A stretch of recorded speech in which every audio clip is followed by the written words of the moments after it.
Baiklah, ketemu lagi dengan saya Stanley Sutrisno di Stanley Sutrisno Channel. Kali ini saya akan berbagi pengalaman tentang tahapan pembebasan lahan untuk proyek jalan tol.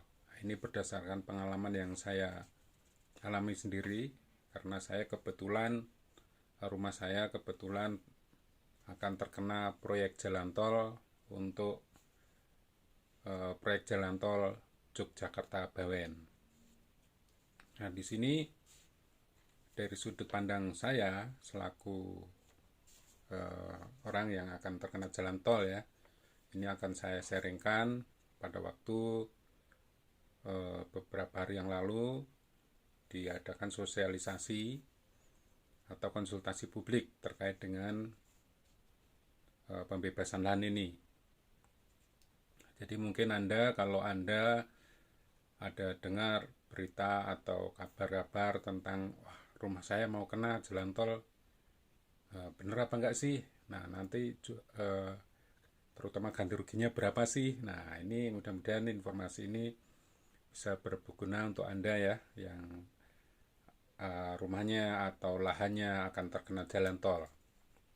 Sekali lagi ini berbagi pengalaman ya, berdasarkan apa yang saya terima pada saat konsultasi publik di kantor Kecamatan Bawen beberapa hari yang lalu, 1 Maret 2022. Ini saya rangkumkan dari penjelasan yang diberikan oleh petugas BPK ya.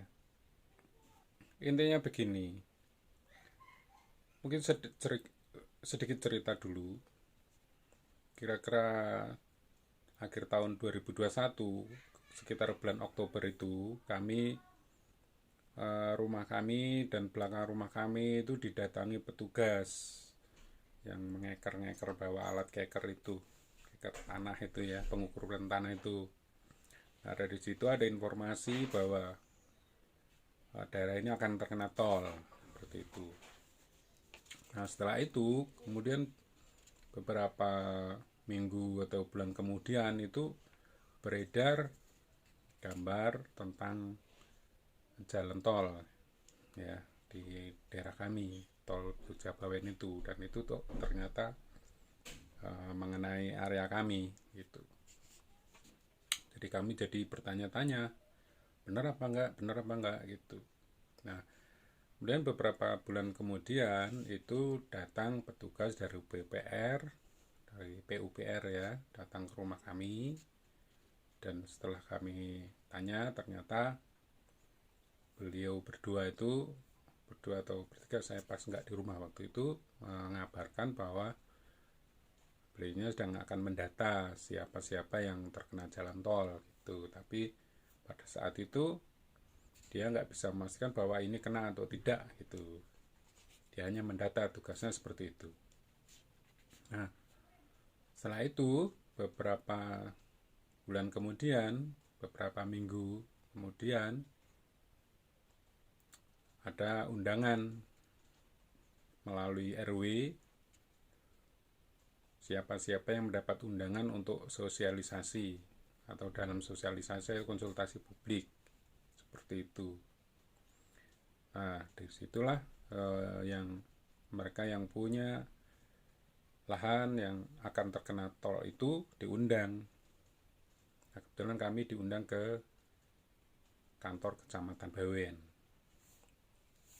Itu. Jadi kepastiannya kena atau tidak jalan tol itu ketika kita sudah mendapat undangan itu, undangan sosialisasi konsultasi publik itu. Nah, maka setelah dapat undangan ya kami akhirnya semua datang ke kantor kelurahan itu, kantor kecamatan. Ada yang di kantor kecamatan, ada yang di kantor kelurahan, sesuai dengan undangan itu gitu. Nah, pada saat konsultasi publik itulah kami dijelaskan apa itu proyek jalan tol Jogja-Bawen, mengapa proyek itu ada dan sebagainya. Kemudian terutama adalah tahapan-tahapan pembebasan lahannya itu. Nah, ini yang terutama jadi perhatian kami adalah tahapan-tahapan pembebasan lahan untuk jalan tol itu. Itu. Nah, di sini akan saya rangkumkan tahapan-tahapannya. Kemudian nanti kalau ada pertanyaan-pertanyaan yang terkait dengan apa saja yang aspek apa saja yang dibebaskan. Nah, itu nanti saya akan buat dalam bentuk pertanyaan dan jawabannya akan langsung saya putarkan rekaman dari petugas PPK yang memberikan penjelasan itu dalam bentuk sound audio ya. Oke. Kemudian untuk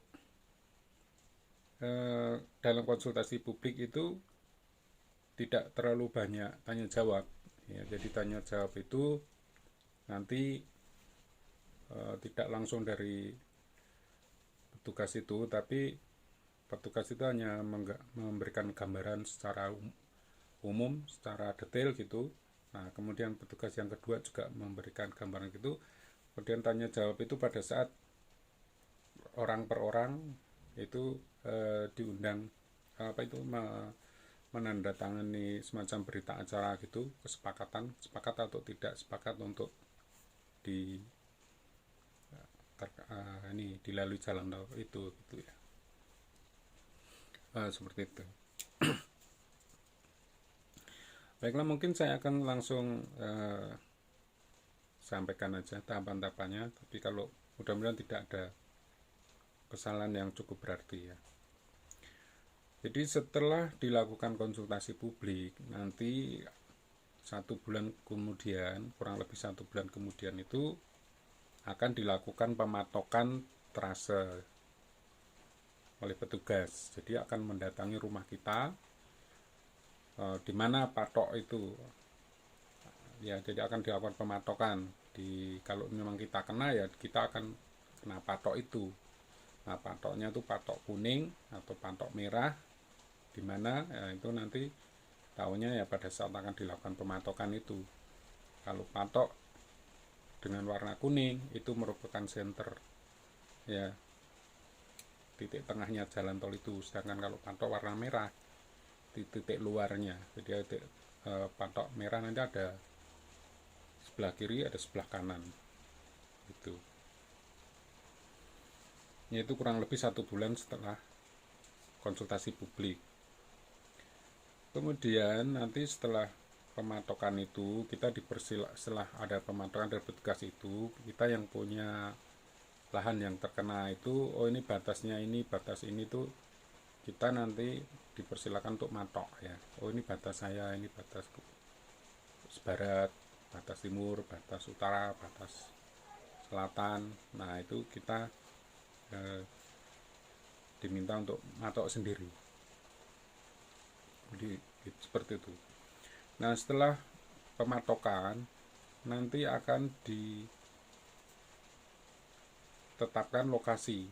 Akan ada langkah selanjutnya adalah tahapan selanjutnya adalah penetapan lokasi. Nanti di situ akan dibuatkan SK gubernur.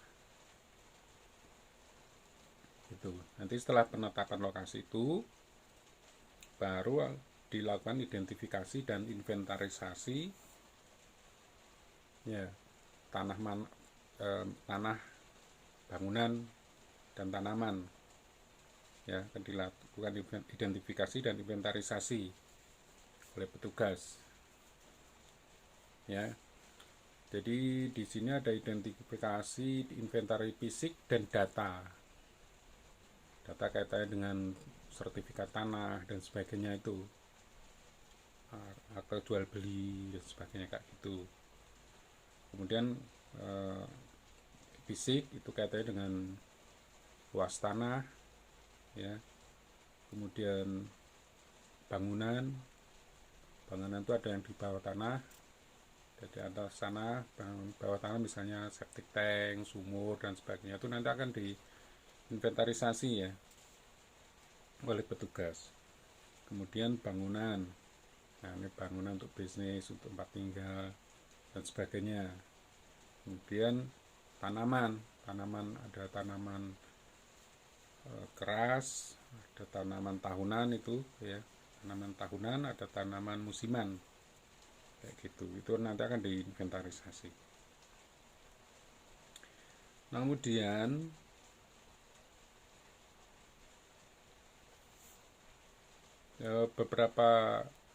mungkin beberapa minggu atau bulan kemudian itu kita akan diundang untuk menerima pengumuman hasil identifikasi dan inventarisasi.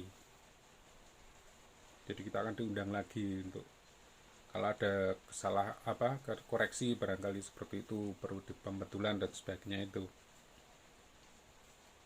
Nah, bila sudah beres, tidak ada lagi revisi, koreksi dan sebagainya, maka hasil identifikasi dan inventarisasi itu akan dilakukan. Atas hasil inventarisasi dan identifikasi itu akan dilakukan penilaian oleh appraisal. Jadi kalau tadi secara fisik data, nah sekarang ini penilaian oleh appraisal, penilaian secara rupiah oleh appraisal atau KJP ya. Jadi nanti ada aspek fisik di sini, yang dinilai itu ada aspek fisik dan non fisik. Nah, aspek fisik ya seperti tadi ya, tanah, bangunan, tanaman. Kemudian aspek yang non fisik. Aspek non fisik itu seperti solatium ya, kayak gitu.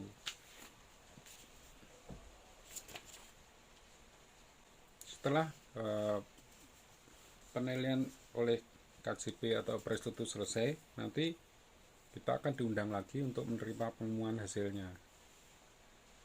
Nah, ini tanah atau lahan kita atau bangunan kita dan sebagainya itu dinilai berapa. Nah, kita akan diundang untuk menerima pengumuman hasil itu. Gitu. Nah, kira-kira sejak konsultasi publik sampai pengumuman atau bahkan pembayaran terhadap nilai aset kita yang akan terkena jalan tol itu berapa lama?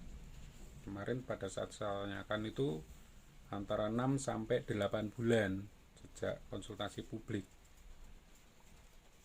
Gitu ya. Jadi bayangannya seperti itu. Jadi kira-kira 6 sampai 8 bulan sejak konsultasi publik itu kita sudah menerima pembayaran. Nah, istilahnya bukan ganti rugi tapi ganti untung. Tuh. Karena adanya aspek non fisik tadi ya. Maka istilahnya itu bukan ganti rugi tapi ganti untung. Ada alas hak kepemilikan tanah Bapak Ibu sekalian yang sudah bersertifikat, silahkan sertifikatnya di fotokopi terlebih dahulu. Lalu bagaimana yang belum bersertifikat? Tentunya Bapak Ibu membayar pajak SPPT ataupun diri pajak motor di Bapak Ibu itu dipersiapkan, atau buku C desa dengan siapkan. Lalu juga ada bagaimana kalau Bapak Ibu beberapa waktu lalu membeli tanah dari pemilik lama, melainkan belum sempat dibalik nama sertifikatnya, itu bagaimana? Panjenengan tentunya boten perlu dibalik nama, boten usah. Tetapi Bapak Ibu bisa mempersiapkan kwitansi, akte jual beli ataupun surat jual beli, surat-surat yang membuktikan bahwa panjenengan semua membeli tanah tersebut dari pemilik lama. Tentunya kan ada di Bapak Ibu kwitansi ataupun surat jual beli, panjenengan siapkan di fotokopi, tidak usah dibalik nama. Lalu ada lagi, bagaimana kalau tanah Bapak Ibu itu milik orang tua ataupun kakek nenek non sewu yang sudah meninggal. Nah, panjenengan tentunya sebagai ahli waris, Bapak Ibu bisa menyiapkan surat keterangan waris seluruh ahli waris dari almarhum, dikumpulkan lalu tanda tangan di surat keterangan waris. Lalu dalam ahli waris tersebut siapa yang mendapatkan kuasa atas tanah tersebut, yang berada atas tanah waris tersebut. Tentunya dilengkapi juga surat kematian dari almarhum sebagai bukti bahwa almarhum memiliki tanah tersebut. Karena dia Bapak Ibu dan lain sebagainya. Pokoknya terkait dokumen administrasi pertanahan panjenengan siapkan apa adanya. Mungkin itu yang bisa saya sampaikan terkait dengan tahapan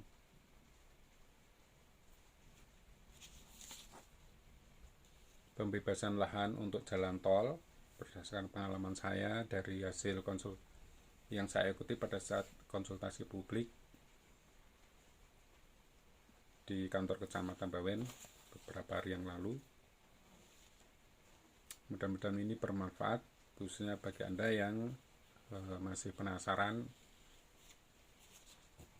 tanahnya atau lahannya akan terkena jalan tol atau tidak. Mudah-mudahan ini bisa bermanfaat untuk Anda. Terima kasih, sampai ketemu lagi.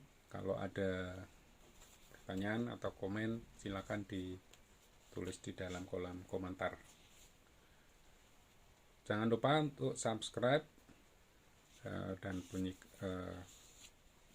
tekan tombol loncengnya supaya nanti pada saat tahapan kedua nanti saya akan update informasinya. Pada saat tahapan berikutnya itu tahapan pemantauan. Nah, saya akan upload video lagi pada tahapan berikutnya, yaitu tahapan pemantauan, supaya Anda juga mendapatkan informasi yang bermanfaat dan Anda bisa tahu pemantauan itu seperti apa sih dan sebagainya. Oke, terima kasih. Sampai jumpa lagi.